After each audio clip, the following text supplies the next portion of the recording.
Assalamualaikum. Welcome to Foodie with Binu channel. Hi friends, எல்லாரும் எப்படி இருக்கீங்க? நல்லா இருப்பீங்கன்னு நினைக்கிறேன். நம்ம இன்னைக்கு செய்ய போறது கேரட் மில்க் ஷேக் பண்ண போறோம். அது எப்படி பண்ணதுன்னு பார்க்கலாம். வாங்க friends, அதுக்கு முன்னாடி நம்ம சேனலை புதுசா யாராவது பார்த்துட்டு இருக்கீங்கன்னா subscribe பண்ணி வெச்சுக்கங்க. இப்போ நல்ல ஃப்ரெஷ்ஷான ஆரோக்கிய மில்க் வந்து 1/2 லிட்டருக்கு நல்லா காய்ச்சி கொதிக்க வச்சு நான் ஆற வச்சு வெச்சிருக்கேன். இப்போ வந்து ஒரு 3 கேரட் மீடியமானது நான் எடுத்துர்க்கேன். இந்த கேரட் நல்லா க்ளீன் பண்ணி சைடு எல்லாம் வந்து நம்ம மூடெல்லாம் வந்து கட் பண்ணி எடுத்துட்டு வந்துடலாம். இப்போ இந்த கேரட் வந்து நம்ம ஒரு சாப்பர்ல தானே நம்ம வந்து சீவி எடுத்துக்கலாம். ரவுண்டா சீவி எடுத்துக்கலாம். எப்படி வேணாலும் இல்லனா குட்டி குட்டியா வந்து கட் பண்ணி எடுத்துக்கலாம். ஒரு நம்ம சாப்பர்ல வந்து நம்ம சீவி எடுக்குவோம்ல, இந்த மாதிரி நம்ம இப்போ எடுக்க போறோம். இப்போ நான் 3 கேரட்டையும் சீவி எடுத்தாச்சு.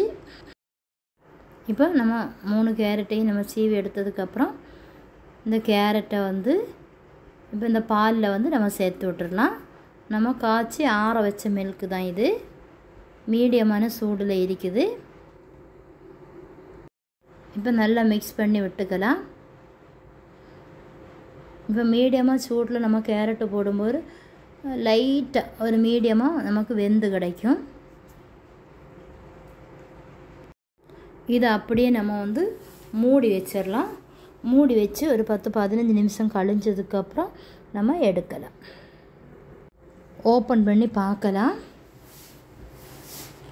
ஓபன் பண்ணி பார்த்து நல்லா மிக்ஸ் பண்ணி விட்டுட்டு நம்ம ஒரு மிக்ஸி ஜார்ல நம்ம இதை விட்டு நம்ம அடிச்சு நம்ம இப்போ எடுக்க போறோம். எசன்ஸ் இல்லைன்னா ஏலக்காய் இருக்குல்ல, அதில் உள்ள சீடை வந்து இதில் போட்டு அடிச்சு எடுத்துடலாம். நான் இப்போ வந்து பிள்ளைங்களுக்கு எசன்ஸ் ஃப்ளேவர் நல்லா பிடிக்கும். அதனால நான் எசன்ஸ் ஃப்ளேவரில் இப்போ 1/2 டீஸ்பூன் வந்து இதில் சேர்க்க போகிறேன். சேர்த்து நல்லா அந்த பேஸ்ட்டாக வந்து நம்ம அரைச்செடுக்கணும். அப்போ தான் வந்து நல்ல டேஸ்ட்டாக இருக்கும். இப்போ வந்து நம்ம ஒரு கிளாஸுக்கு விட்டு வச்சிடலாம் பிள்ளைங்களுக்கு எல்லாம் கொடுக்கறதுக்காக.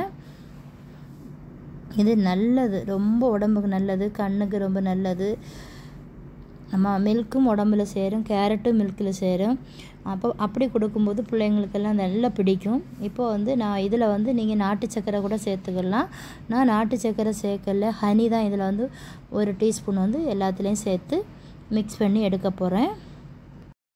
கண்டிப்பாக நீங்களும் ட்ரை பண்ணி பார்த்துட்டு மறக்காமல் ஃபுட்டி வித் பினு சேனலை சப்ஸ்கிரைப் பண்ணிக்கிடுங்க. லைக் பண்ணுங்கள், கமெண்ட் பண்ணுங்கள், ஷேர் பண்ணுங்கள்.